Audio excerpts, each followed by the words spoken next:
আসসালামু আলাইকুম, welcome back to my channel.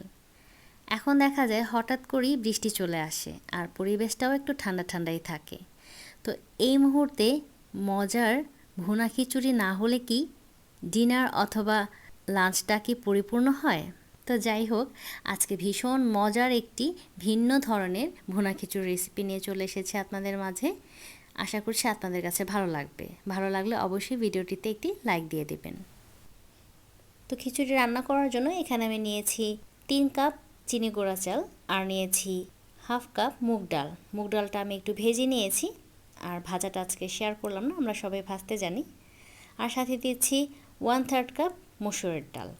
এখন সব কিছু খুব ভালো করে ওয়াশ করে পানির মধ্যে কমপক্ষে 20 মিনিটের জন্য ভিজিয়ে রাখবো। তো চলে যাচ্ছি মূল রান্নায়। এই যে দেখতে পাচ্ছেন তেলটা, এটা কিন্তু হচ্ছে আচারের তেল। তো আমি ওখান থেকে 1/4 কাপ আচারের তেল দিয়েছি, এটা সরিষার তেল। আর আপনারা এখানে যে কোনো ধরনের আচারের তেলই ব্যবহার করতে পারবেন। সাথে দিচ্ছি আরও 2 টেবিল চামচ সয়াবিন তেল। আপনারা চাইলে পুরোটাই আচারের তেল দিয়ে করতে পারবেন। আর দিয়ে দিচ্ছি 2টো তেজপাতা, 3 টুকরো দারুচিনি, 5-6টি এলাচ, আর দিয়ে দেব হাফ টিস্পুন শাহি জিরা। ব্যাস এইটুকুই মশলা। এখন মশলাটা তেলের সাথে একটু ভালো করে ভাজবো। মশলা থেকে যখন খুব সুন্দর একটা স্মেল বের হয়ে আসবে, তখন এখানে আমি দিয়ে দিচ্ছি পেঁয়াজ কুচি। পেঁয়াজটাকে আমি হালকা লাল করে ভেজে নেব।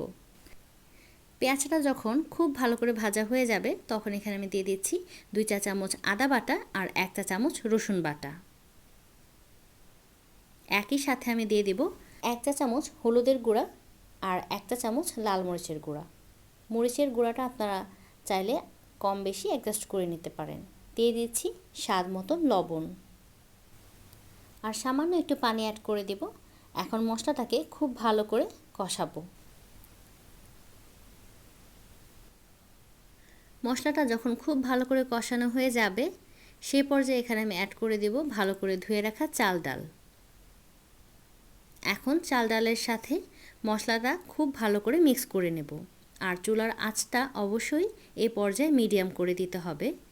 তো চুলার আঁচটা মিডিয়াম রেখে আমি চাল ডাল খুব ভালো করে ভাজবো। ততক্ষণ পর্যন্ত ভাজবো যতক্ষণ পর্যন্ত ভাজতে ভাজতে চালের থেকে একটা শনশন শব্দ না বের হচ্ছে।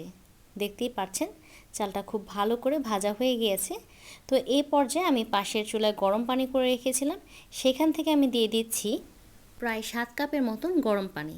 অর্থাৎ যতটুকু চাল নিয়েছি তার ডাবল আমি এখানে পানি দিচ্ছি। চাল আর ডালের পরিমাণটা সমান করে দেন কিন্তু আমি ডাবল করে পানি দিচ্ছি। আর অবশ্যই গরম পানিটা ব্যবহার করবেন, এতে করে খিচুড়িটা একদম ঝরঝরে হবে। তো কিছু কাঁচামরিচ দিয়ে আমি ভালো করে মিক্স করে ঢাকনা দিয়ে ঢেকে রেখেছিলাম। তো বেশ কিছুক্ষণ পর ঢাকনাটা তুলে যখন পানিটা একদমই চালের গায়ে লেগে আসবে, সে পর্যায়ে আমি চুলার আঁচটা একদমই লো করে ঢাকনা দিয়ে ঢেকে দেব। এভাবে প্রায় 15 থেকে 20 মিনিট আমি দমে রেখেছিলাম। তো 15-20 মিনিট পর ঢাকনাটা তুলে আমি খিচুড়িটা একটু ভালো করে নেড়ে দেব। পানি কিন্তু একদমই শুকিয়ে গিয়েছে। তো সব শেষে আমি উপরে দিয়ে দিচ্ছি 1 টেবিল চামচ ঘি। চুলার আঁচটা লোই থাকবে। এখন 5 মিনিটের মতন অপেক্ষা করব। তো 5 মিনিট পর আমার ঝরঝরে আর ভীষণ মজার ভিন্ন স্বাদের খিচুড়ি রেডি হয়ে গিয়েছে। অসম্ভব মজার একটি রেসিপি। আপনাদের কাছে কেমন লাগলো আমাকে কমেন্টে অবশ্যই জানাবেন। আর ভালো লাগলে ফ্রেন্ডসের ফ্যামিলির সাথে শেয়ার করতে ভুলবেন না। ট্রাস্ট মি, আচারের তেলটা দেওয়ার কারণে কী যে সুন্দর একটা স্মেল বের হচ্ছে, রান্না করলে দেন আপনারা বুঝতে পারবেন। তো উপর দিয়ে একটু বেরেস্তা দিয়ে দিচ্ছি, এটা কিন্তু একদমই অপশনাল, না দিলেও চলবে। খিচুড়িটি কিন্তু আপনারা যে কোনো কিছুর সাথে এনজয় করতে পারেন, গরু, মুরগি কিংবা ডিম ভাজি। খিচুড়িটা এমনিতেই একটি স্পেশাল ডিশ, এটার সাথে তেমন কিছুই লাগে না।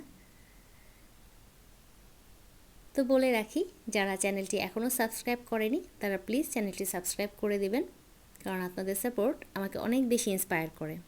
আর পাশে থাকা বেল আইকনটি অবশ্যই প্রেস করে দেবেন, এতে করে নতুন কোনো ভিডিও আপলোড হলে সবার আগে নোটিফিকেশন চলে যাবে আপনার কাছে। তো আজকের খিচুড়িটা আমি খেয়েছি আচারি চিকেন দিয়ে। এই আচারি চিকেনের রেসিপিটি আমার চ্যানেলে আছে, লিংক ডিসক্রিপশন বক্সে দেওয়া থাকবে, চাইলে দেখে নিতে পারেন। তো আশা করছি যারা নতুন রাঁধুনি আছেন তারা অনেক সহজেই খিচুড়ি রান্না করে বৃষ্টির দিনে এনজয় করতে পারবেন। ইনশাল্লাহ আবার চলে আসব নতুন কোনো সহজ রেসিপি নিয়ে আপনাদের কাছে, যেন আপনাদের কাছে ভালো লাগে। তো ভালো থাকবেন সবাই। আসসালামু আলাইকুম।